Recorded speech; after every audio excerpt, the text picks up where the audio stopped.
시편 13편 어느 때까지니까라는 제목으로 말씀 전하겠습니다. 본문에서는 탄식하고 있습니다. 누군가 다윗입니다. 다윗은 모든 일에 있어서 최선을 다하고 특별히 하나님에게 충성합니다. 그래서 그의 일상이 순탄한가?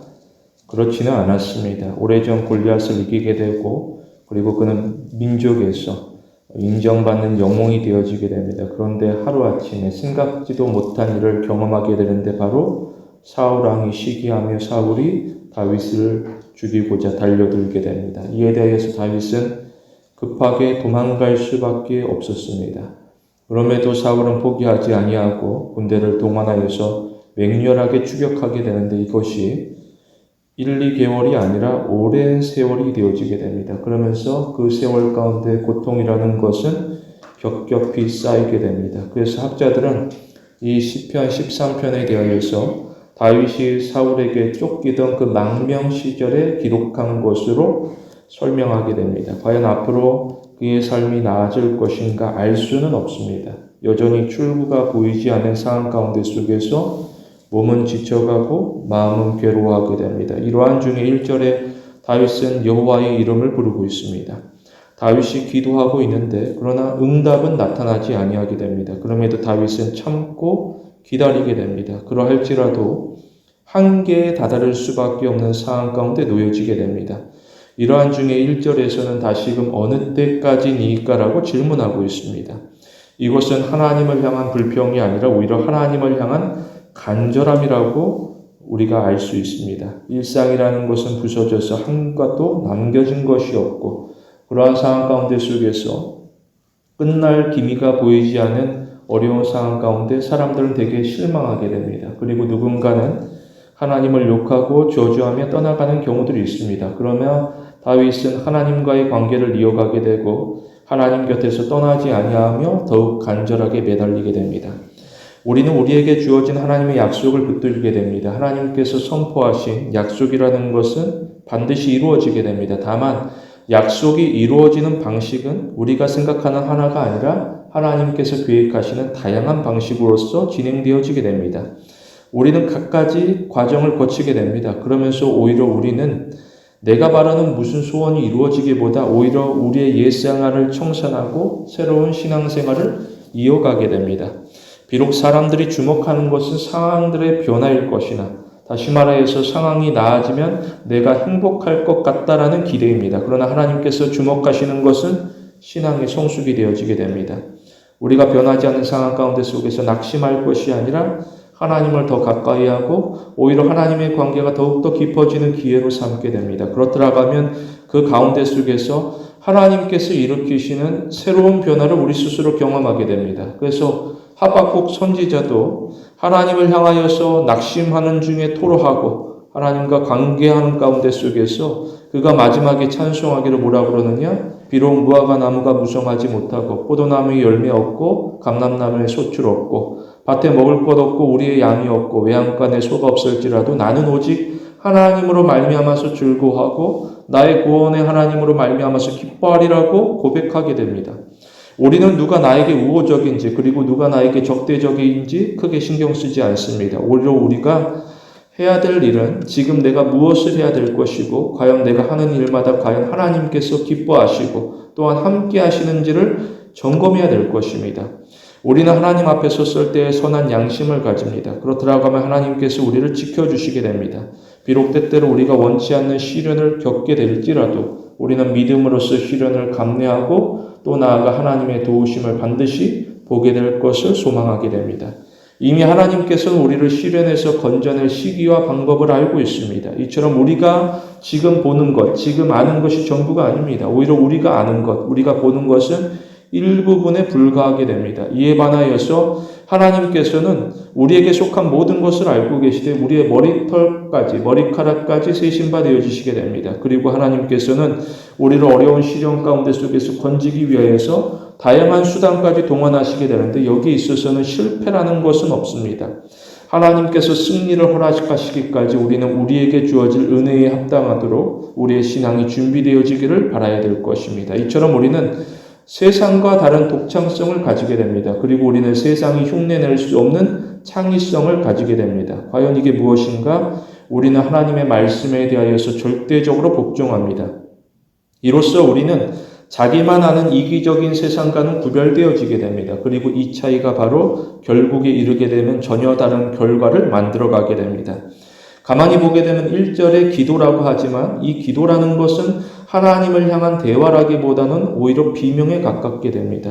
다윗은 삶의 무게 가운데 완전히 짓눌려져서 고통하며 부르짖게 되는데 그러나 그의 마음 가운데 아직 끝이 아니라는 사실을 알고 있습니다. 여전히 하나님께서는 일하시고 계시기 때문에 다윗은 힘을 내어서 하나님을 향하여서 소리를 높이고 있습니다. 우리는 내게 주어진 나날이 무의미해 보일지라도 앞서 인도하시는 하나님을 단단히 신뢰할 것입니다. 유의할 것은 내가 원하고 또한 하나님께서 기다리시는 신앙의 성숙이라는 것은 당장 얻을 수 있는 것이 아니라는 것입니다. 오히려 그 신앙의 성숙에 이르기까지 가야 할 길은 굽이굽이 멀기만 합니다. 이에 대해서 우리는 조급하지 말고 조금만 더 참고 조금만 더 인내해야 될 것입니다. 분명 누군가는 진도를 속행하고자 합니다. 그러나 이러한 사람, 하나님의 시간표를 앞질러 갈 수는 없습니다. 특별히 조급함의 원인이라는 것이 무엇인가 돌아보면 자신의 부족한 역량이 되어지게 됩니다. 우리는 하나님의 자비하심 아래에서 그리스도인의 장성한 분량에 이르기까지 훈련을 받게 됩니다. 우리는 훈련의 과정 가운데 속에서 천천히 그리고 확실하게 한 발 한 발을 내딛게 됩니다. 우리가 아는 바 우리에게 준비되어진 목적지에는 여호와 이레 하나님께서 친히 마련하신 은총과 자비가 충만하게 됩니다. 그 자리 가운데 서게 되면 후회라는 것이 없습니다. 그런데 거기까지 가는데 길이 좁고 험난하고 또 특별히 우리가 많은 짐을 지고서 더 많은 불확실성에 부딪혀 힘이 들게 됩니다. 그러할수록 우리는 전능하신 하나님에게 시선을 고정해야 될 것입니다. 본문에서도 다윗은 자신을 매섭게 추격하는 사울을 보는 것이 아닙니다. 그리고 다윗은 자신을 비웃고 조롱하는 세상 사람들을 보는 것이 아니었습니다. 오히려 다윗은 소망을 약속하신 하나님을 사모하면서 그 앞에 엎드려 기도하고 있습니다. 우리 역시도 기도하면서 하나님의 주권을 신뢰합니다. 그렇다라고 하면 우리는 어렵고 복잡한 문제 가운데 속에서도 요동하지 않습니다. 오히려 우리는 두 가지에 목도할 것인 게 무엇인가? 우리는 믿어야 할 진리를 확실하게 깨닫습니다. 그리고 우리는 그 진리에 기반하여서 우리가 취해야 될 행동을 적극적으로 실천하게 됩니다. 이처럼 우리는 다른 무엇이 아니라 우리 안에 하나님을 향한 열심 그리고 신앙으로서 위기를 극복하고자 노력하게 됩니다. 다시 말하여서 우리는 하나님에게 속한 자가 이 땅 가운데 속에서 어떻게 살아가야 할지를 명확하게 보여줍니다. 우리는 앞으로가 더 많이 기대되는 일상으로 나아가고 있습니다. 본문에서 두 가지로 봅니다. 첫째로 우리는 나를 향한 하나님의 사랑에 대하여서 불안해하지 않습니다. 본문에서는 질문하고 있습니다. 무엇인가 다윗이 힘듭니다. 그래서 다윗이 솔직하게 질문하게 되는데 뭐라고 하느냐? 1절에 보게 되면 다윗은 하나님에게 나를 잊으셨나이까? 라고 물어보고 있습니다. 이것을 원어로 보게 되면 하나님이여 나를 외면하십니까? 라는 질문이 되어지게 됩니다. 지금 다윗은 하나님께서 나를 기억하고 계시는가를 묻는 것이 아닙니다. 오히려 다윗은 나와 하나님 사이의 관계가 단절된 것은 아닌가에 대하여서 걱정하고 있습니다. 그러면서 다윗은 하나님이 더 이상 나를 돌보지 않는 것은 아닌지 그 마음속에 염려를 표현하고 있습니다.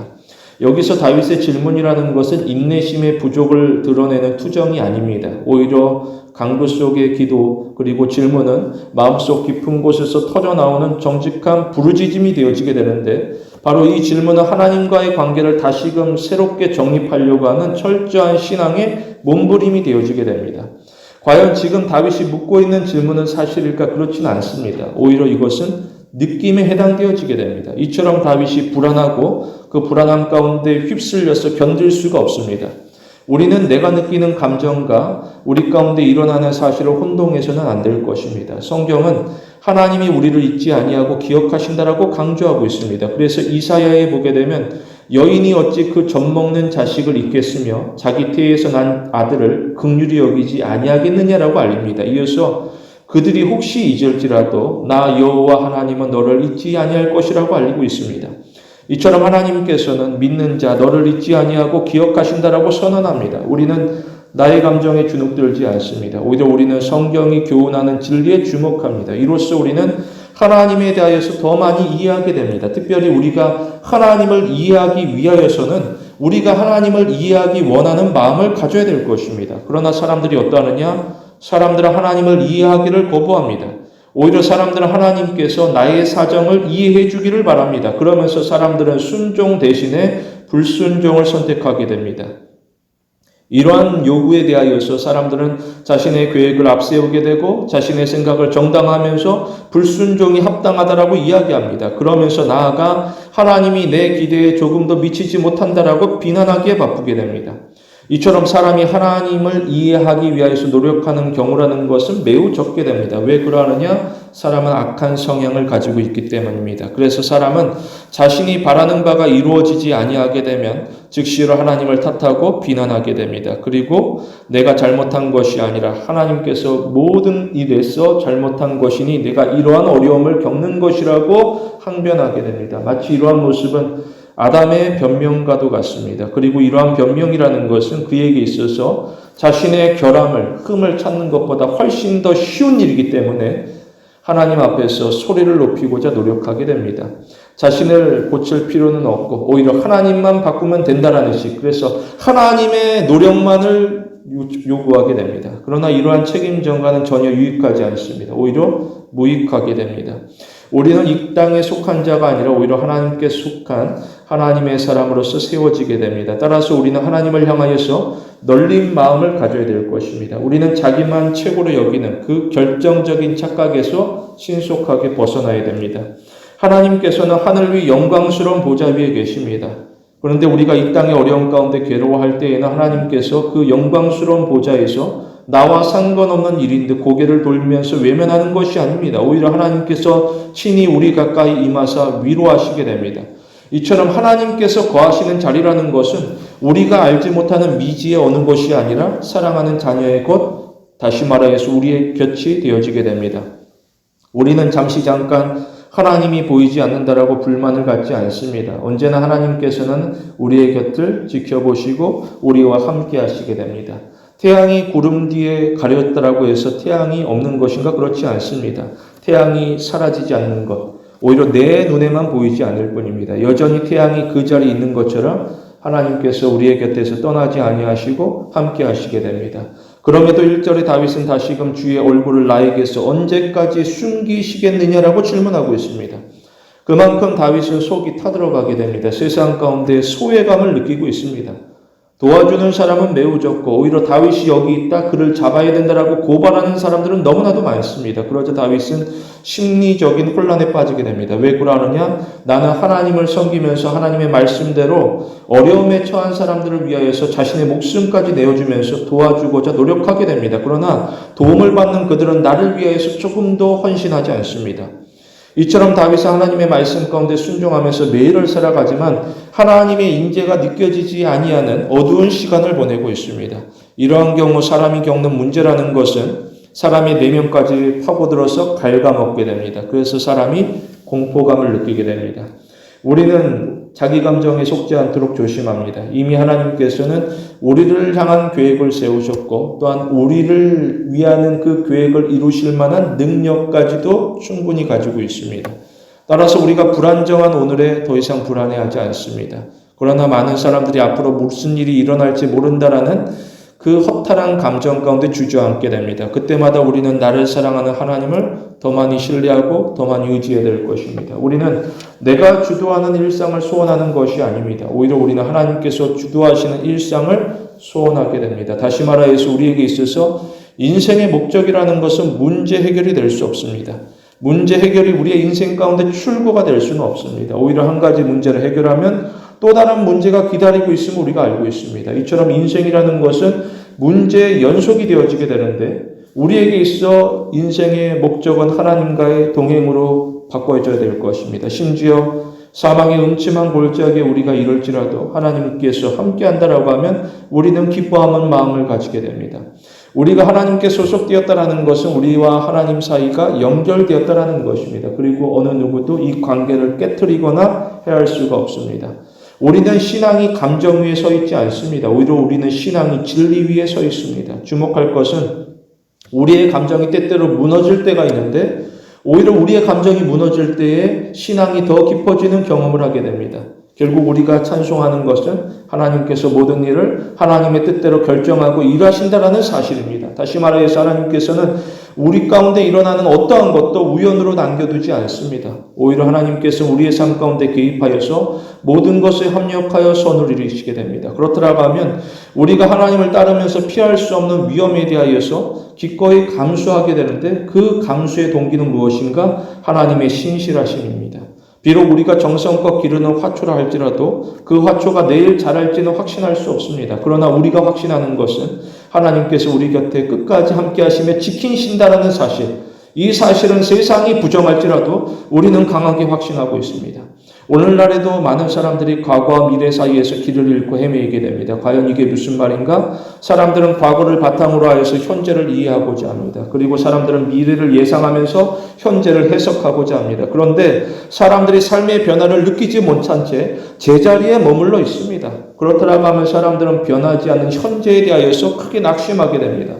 그러나 우리는 나의 변화가 아니라 위로부터 임하는 주권자의 사랑에 초점을 맞추게 됩니다. 다시 말하여서 우리는 전능자에게 사랑받는 자녀라는 자기 정체성을 회복합니다. 하나님께서는 제자리에 머물러 보이지만 우리를 아름답게 다듬어가고 빚어가고 있습니다. 따라서 우리는 나의 업적이나 다른 사람의 평가에 휘둘리지 않습니다. 오히려 우리는 오늘도 하나님께서 부어주시는 실제적인 은혜 가운데 나는 살아가고 있다라고 고백하게 됩니다.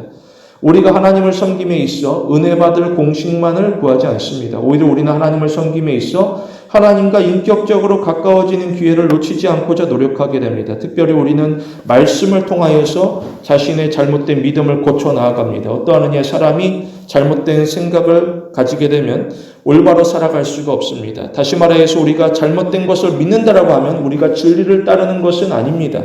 우리가 내 생각 안에 갇혀있는 하나님을 섬기는 것은 대단히 잘못된 믿음입니다. 오히려 우리는 내 생각 넘어 역사하시는 하나님을 따르게 되는데 바로 우리는 평생에 걸쳐서 하나님에 대해서 배워가게 됩니다. 그것은 두 가지입니다. 먼저로서는 우리는 하나님께서 허락하신 세상을 탐구하게 됩니다. 그리고 우리는 하나님께서 선택하신 성경을 연구하게 됩니다. 세상과 성경을 바라보고 연구하면서 우리는 어두움을 깨트리고 밝은 빛으로 인도하시는 하나님을 발견하게 됩니다. 그러할수록 우리는 더욱더 낮아지고 겸손하게 되는데 하나님께서는 우리의 눈을 열어서 실제를 보게 합니다. 사람의 시선이라는 것은 욕망과 두려움 그리고 탐욕에 의하여서 언제나 왜곡될 수 있습니다. 그런데 하나님께서는 우리의 눈을 성령의 조명 아래에서 밝히 비추어서 우리로 하여금 정말 보아야 할 것을 보게 합니다. 그게 무엇인가? 우리 가운데 기이한 일을 행하시는 주권자를 바라보게 합니다. 우리는 유한하고 오류가 많으며 타락합니다. 우리는 이 점을 부인할 수가 없습니다. 그런데 이렇게 부정한 자를 하나님께서 진정으로 사랑하시게 됩니다. 어느 정도냐? 민수기에 보게 되면 여호와는 너에게 복을 주시고 너를 지키시기를 원하시며 하나님은 그 얼굴을 너에게 비추사 은혜 베푸시기를 원하시며 여호와는 그 얼굴을 내게로 향하여 두사 평강 주시기를 원하신다라고 알고 있습니다. 우리는 하나님이 나에게서 언제까지 얼굴을 숨기실 것인가 그 의구심을 말씀 가운데 깨트립니다. 그리고 우리는 말씀을 붙들고 사랑으로 축복하시는 하나님에게 감사해야 될 것입니다. 둘째로 우리는 나를 향한 하나님의 은혜에 대하여서 걱정하지 않습니다. 본문에서는 질문을 통하여서 자신의 상황을 진단하고 있습니다. 그게 무엇인가? 두 가지입니다. 2절에서 나는 번민하고 있고 나는 근심하고 있습니다. 특별히 하루 종일 쉬는 틈이 없이 매 순간 번민하고 근심하게 됩니다. 매 순간마다 생각이 많아지게 되는데 많이 이러면 어떨까 저러면 어떨까 생각하면서 후회하는 경우들이 있습니다. 이처럼 사람이 어려운 상황 가운데 속에서 다양한 선택지를 두고서 부지런히 탈출구가 무엇인지를 찾고자 노력하게 됩니다. 그러나 일이 생각대로 풀리지 아니하게 되고 오히려 머릿속에 수많은 계획들이 뒤섞이게 됩니다. 여전히 아무런 해답도 찾지 못한 때 방황하는 것이 바로 다윗의 모습이 되어지게 됩니다.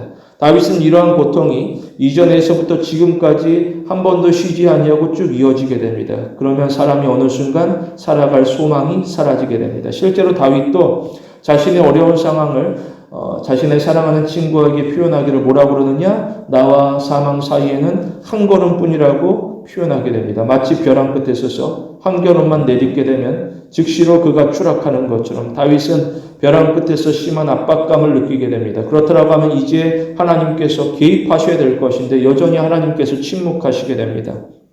이것이 비교되어지게 되는데 무엇인가 세상은 이것저것 해보라고 권하게 됩니다. 그렇더라고 하면 너가 이러한 어려움들을 겪지 않을 것이라고 저마다 다양한 의견들을 제시하게 됩니다.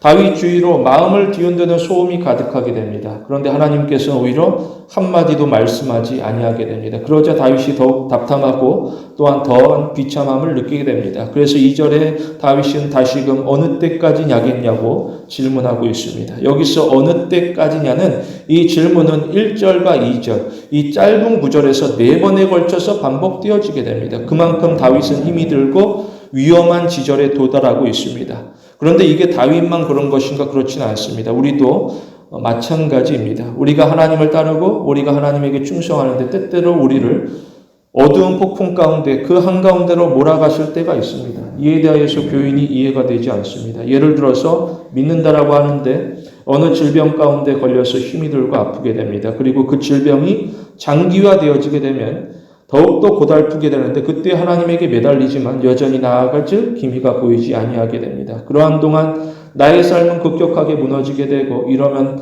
교인은 하나님을 향하여서 나는 더 이상 견딜 수 없다라고 절규하게 됩니다. 이런 경우들이 심심치 않게 발견합니다. 이외에도 다양한 문제들을 우리를 덮치게 되는데 이와 관련하여서 세상의 누군가는 이렇게 말합니다. 인생이라는 것은 다 그런 것이 아닌가. 그렇더라고 하면 우리가 원하는 삶, 우리가 원하는 방식대로 이루어지지 않으니 그냥 속상의 한 채로, 체념한 채로 살아갈 것인가. 인생은 다 그런 것 아니겠느냐. 그러나 우리는 하나님을 의지하게 됩니다. 이것은 수동적인 삶을 의미하고 있습니다. 대개 사람들은 수동적인 삶을 거부하게 됩니다. 능동적인 삶, 내가 이끌어가는 삶, 나의 하루를 자신이 온전히 이끌어가기를 원하게 됩니다. 그러면서 나의 하루 가운데 속에서 숨어있는 불확실성까지도 완벽하게 통제하기를 바라게 됩니다. 이로써 내가 평안하기를 기다리게 됩니다. 그러나 우리는 연약하여서 우리가 아무리 노력한다라고 하지만 한계에 부딪힐 수밖에 없습니다. 이는 고통을 통하여서 명확하게 나타나게 됩니다. 고통 앞에서 완벽한 사람이 어디 있겠습니까? 아무리 부유한 사람, 명성이 높은 사람, 권력을 가진 사람도 작은 아픔 가운데 속에서는 괴로워할 수밖에 없습니다. 그런데 우리 주위로 다양한 일들이 일어나게 되고 그리고 갖가지 시련들이 파도처럼 밀려오게 됩니다. 이때 우리가 할 일은 하나로서 믿음을 지키면서 우리가 하나님에게 마음을 고정해야 될 것입니다. 그러나 많은 사람들이 하나님에 대한 집중력을 잃어버리게 됩니다. 오히려 사람들은 하나님 대신에 내가 바라는 대안을 쫓아가게 됩니다. 그러나 우리에게 있어 정말 필요한 것은 또 다른 대안이 아니라 오직 한 가지, 하나님의 긍휼하심입니다. 우리는 마음이 기갈될수록 하나님에게 의존합니다. 우리는 하나님의 품이라고 하는 피난처에서만 참된 평안을 누릴 수가 있습니다. 우리가 하나님의 품을 떠나가게 되면 그때부터 불안과 근심에 억눌리게 됩니다. 그러나 우리가 하나님의 임재 안에 거하면 어떠한 시련이 닥치더라도 견디고 이겨낼 수 있습니다. 우리는 지나치게 내 생각 안에 깊이 파고들지 않습니다. 사람들이 문제 앞에서 계속해서 생각하면서 해결책을 찾고자 노력하게 됩니다. 그러나 사람이 안타깝게도 자기 생각 가운데 그 깊은 바다 아래에 빠져나갔듯이 깊은 근심 가운데 허우적거리며 숨이 막혀 괴로워하게 됩니다. 우리가 할 일은 나의 생각 가운데 들어가는 것이 아니라 오히려 하나님의 말씀 가운데 파고드는 것입니다. 우리는 겉모습만 그럴듯한 그리스도인이 되기를 거부하고 오히려 우리는 성경에 붙들려 있는 성경적 그리스도인으로 거듭나야 될 것입니다. 우리가 교회를 다니고 우리가 예배를 드립니다. 그렇다고 해서 내가 진정한 그리스도인을 나타내는 것인가? 그렇지는 않을 수 있습니다. 오히려 현대의 교인들이 가정과 직장에서 믿지 않는 사람들과 차이 없이 지내는 경우들이 많습니다. 그래서 누구는 하나님을 따른다라고 하지만 그 마음 가운데 속에서는 여전히 성공이나 재물, 내가 말하는 또 다른 대안에 더 많은 관심을 기울이게 됩니다. 그런데 고통 가운데 속에서 오히려 나의 진짜 신앙이 숨김없이 나타나게 됩니다. 따라서 우리는 고통을 두려워하지 않습니다. 오히려 우리가 고통 가운데 매달릴 수 있는 것은 오직 하나님께서 주신 약속뿐이라는 사실을 깨닫게 됩니다. 특별히 하나님께서는 두 가지를 약속하시게 되는데 여호수아에 보게 되면 하나님은 내가 너를 떠나지 아니하겠다, 내가 너를 버리지 아니하겠다라고 이야기하게 됩니다. 이것은 여호수아에서뿐만 아니라 성경 전체에서 하나님께서 강조하시는 것입니다. 하나님께서 내가 너를 떠나지 아니하겠다, 너를 버리지 아니하겠다라는 것은 우리에게 있어서 귀중한 의미를 가지고 있습니다. 그게 무엇인가? 우리가 하나님에게 소속된다라는 것은 나의 노력이나 나의 자격으로 이루어지는 일이 아니라는 것입니다. 오히려 우리가 하나님에게 소속된다라는 것은 하나님의 은혜로서만 주어지는 선물이 되어지게 됩니다. 그리고 하나님께서 우리에게 주신 약속이라는 것은 죄의 용서함만이 아니었습니다. 하나님께서 우리에게 주신 약속은 하나님을 향한 진정 어린 경배 가운데 속에서 온전한 회복에 이루는 길을 우리 가운데 제시하고 있습니다. 여전히 하나님께서는 우리가 알지 못하는 새로운 방식으로 일하십니다. 그리고 하나님은 우리가 쉽게 이해할 수 없는 독특한 방법으로 일하고 계십니다.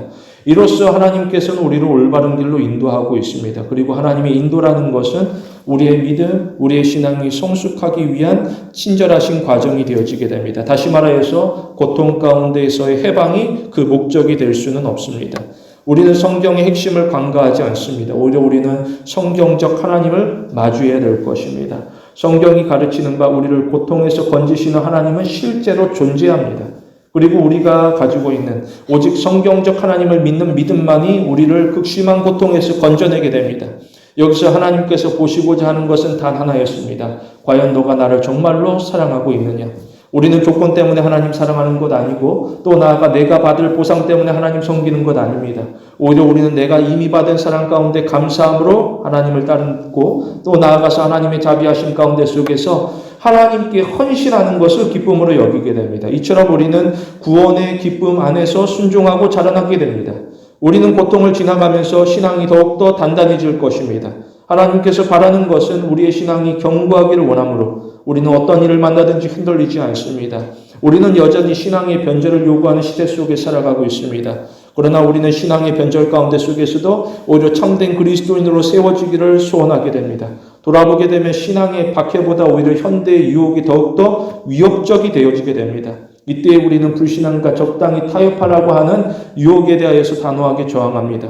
우리는 신앙생활이 그냥 습관적인 종교의식에 머물지 않도록 주의합니다. 다시 말하여서 우리는 이름뿐인 그리스도인, 하나님께서 내가 너를 알지 못한다라고 그런 사람이 되기를 원하지 않습니다. 오히려 내가 너를 기뻐한다, 하나님께서 인정하시는 충성스러운 그리스도인이 되기를 간구하게 됩니다. 기억할 것은 고통은 우리를 쓰러뜨리지 못합니다. 그러나 불신앙에 우리가 조금만 마음을 내어주면 우리는 금세 쓰러질 수밖에 없습니다. 우리는 하나님 앞에서 거리낌이 없는 깨끗한 신앙의 양심을 소유해야 될 것입니다. 주목할 것은 우리가 내리는 모든 결정에는 반드시 결과가 따른다라는 것입니다. 우리가 지금 힘들더라도 나는 하나님만을 따르겠다라는 거룩한 선택에 매진해야 될 것입니다. 그렇다고 하면 하나님께서는 기뻐하시고 또 나아가 우리에게 이루어질 결말까지 친히 만들어 가시게 됩니다. 이왕 우리가 하나님에게 붙들리는 수동적인 삶을 선택하였다라고 하면 그 중간에 중도에 변절되어서는 안 됩니다. 오히려 우리는 끝까지 하나님의 선하심에 붙들리는 수동적인 삶을 이어갑니다. 그래서 우리는 반복되고 틀에 박힌 일상이 아니라 우리가 성경 속 신앙의 선배들과 같이 하나님의 말씀을 따라서 도전하는 삶을 선택해야 될 것입니다. 우리 모두 하나님과 교제하기를 선택하는 성도 되기를 원합니다. 본문에서 기억을 다루고 있습니다. 그게 무엇인가? 하나님 과연 나를 기억하고 계십니까? 하나님 나를 정말 기억하고 계십니까? 그러나 이 질문은 잘못된 것입니다. 무엇인가? 내가 하나님을 기억하고 있느냐가 올바른 질문이 되어지게 됩니다. 고린도 후서에 보게 되면 만일 땅에 있는 우리의 장막집이 무너지면 하나님께서 지으신 집 곧 손으로 지은 것이 아니요 하늘에 있는 영원한 집이 우리에게 있는 줄 안다라고 알리고 있습니다. 이 구절을 원어 성경으로 보게 되면 우리는 알고 있다라고 시작하고 있습니다. 우리가 아는 것이 무엇인가? 이 땅은 잠깐이고 조금만 참고 조금만 더 충성하면 우리 가운데 하나님의 나라가 임한다라는 것입니다. 이것은 단순히 먼 미래가 아니라 오히려 현재의 삶이 되어지게 됩니다. 이처럼 약속이라는 것은 단순히 죽어서 천국에 가는 티켓만이 아닙니다. 오히려 약속은 우리가 이 땅에서 겪는 다양한 문제와 싸울 수 있는 실질적인 은혜의 능력이 되어주게 됩니다. 그래서 우리는 갈라디아서 고백과 같이 이제 내가 사는 것은 오직 내 안에 계신 그리스도께서 사는 것이라고 고백하게 됩니다. 우리는 진정한 변화를 요청해야 될 것입니다. 우리가 구해야 될 변화는 외부적 환경을 바꾸는 것이 아닙니다. 오히려 우리의 마음의 변화에서부터 시작되어지는 변화를 구해야 될 것입니다. 이를 위하여서 우리는 자기 독백을 멈춥니다. 그리고 우리는 하나님을 향하여서 말을 건넵니다. 하나님을 향하여서 기도하며 질문합니다. 그렇더라고 하면 하나님께서는 잠잠한 듯 보이시지만 응답하시게 됩니다. 특별히 하나님께서는 사랑하는 자의 말 한마디도 흘려듣지 않습니다. 우리가 하나님과 교제하는 것, 그것이 우리의 삶의 회복의 첫걸음이 되어지게 됩니다. 우리는 기도하면서 하나님이 나의 주권자 되심을 인정합니다. 우리는 나 자신이라고 하는 좁은 감옥에 갇혀서 지내지 않습니다. 오히려 우리는 고통 가운데 속에서도 나의 연약함을 하나님 앞에 토로하며 절박한 심정으로 하나님의 은혜를 붙듭니다. 그렇더라고 하면 우리는 하나님의 인도하심을 따라서 길을 잃어버린 일상이 아니라 오히려 약속의 땅으로 나아가는 신앙 여정을 걸어가게 됩니다. 이에 대하여서 우리는 광야길을 지나가더라도 기대감을 가지게 됩니다. 우리는 나의 시간표에 하나님을 맞추려고 노력하지 않습니다. 오히려 우리는 하나님의 시간표에 나를 맞추고자 애를 쓰게 됩니다. 그러나 이 부분이 사람들에게 있어서는 참으로 힘이 들게 됩니다. 이스라엘도 그렇고 다윗도 그렇고 이 부분이 너무 힘이 들게 됩니다. 출애굽하게 되는데 적과 꿀이 흐르는 땅을 사모함으로 나아갑니다. 그곳에만 가면 모든 일들이 잘 될 줄 알았습니다. 그래서 하나님께서 나를 부르시고 초대한 줄 알았습니다. 그러나 막상 마주하는 현실이라는 것은 너무나도 어렵고 힘이 들게 됩니다. 광야를 통과해야 될 것이고 어렵게 차지한 가나안 땅 역시 만만치가 않습니다. 여전히 수많은 어려움에 직면하게 되고 이러한 당혹스러운 현실 앞에서 때로는 주저앉으며 하나님의 선하심에 대하여서 의심을 가지게 됩니다. 그러나 하나님께서는 의도적으로 이러한 상황을 조정하시게 됩니다. 그게 무엇인가? 하나님께서는 상황이 기반한, 환경이 기반한 믿음을 원하지 않습니다. 오히려 하나님께서는 상황을 뛰어넘는, 환경을 뛰어넘는 믿음을 요구하시게 됩니다. 우리는 나의 좁은 해석 가운데 갇혀 지내지 않습니다. 나의 좁은 해석 가운데 갇혀 지내는 자는 하나님의 전능하심을 자기 멋대로 성급하게 판단하려고 합니다. 그러나 하나님께서는 우리가 이해하는 그 이상으로 어려운 일을 능히 감당하시면서 우리 가운데 놀라운 은혜를 친히 보여주시게 됩니다. 우리는 세상의 마케팅에 속지 않습니다. 세상은 이 땅의 즐거움을 누리면서 행복한 죄인으로 남으라고 속삭이게 됩니다.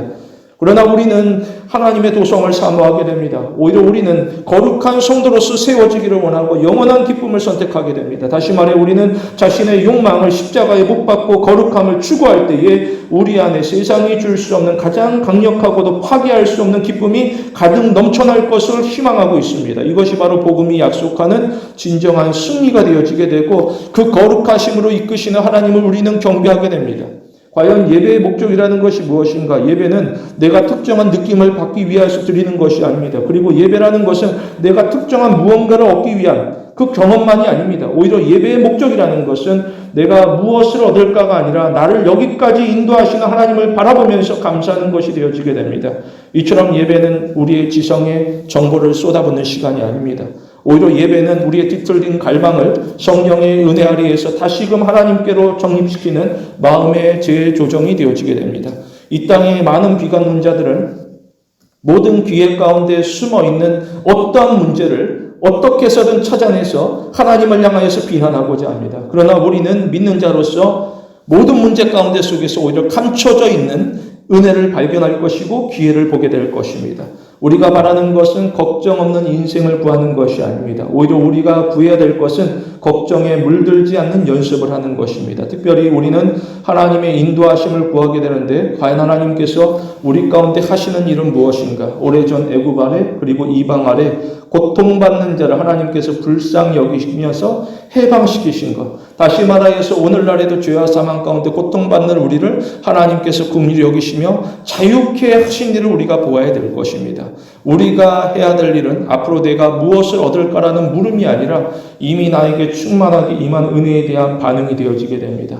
우리에게 정말 필요한 것은 나의 만족스러운 감정이 아닙니다. 우리에게 있어서 정말 필요한 것은 내가 하나님의 형상을 닮았으니 죄로 말미암아 상실한 그리스도인의 영광을 회복하기를 소망해야 될 것입니다.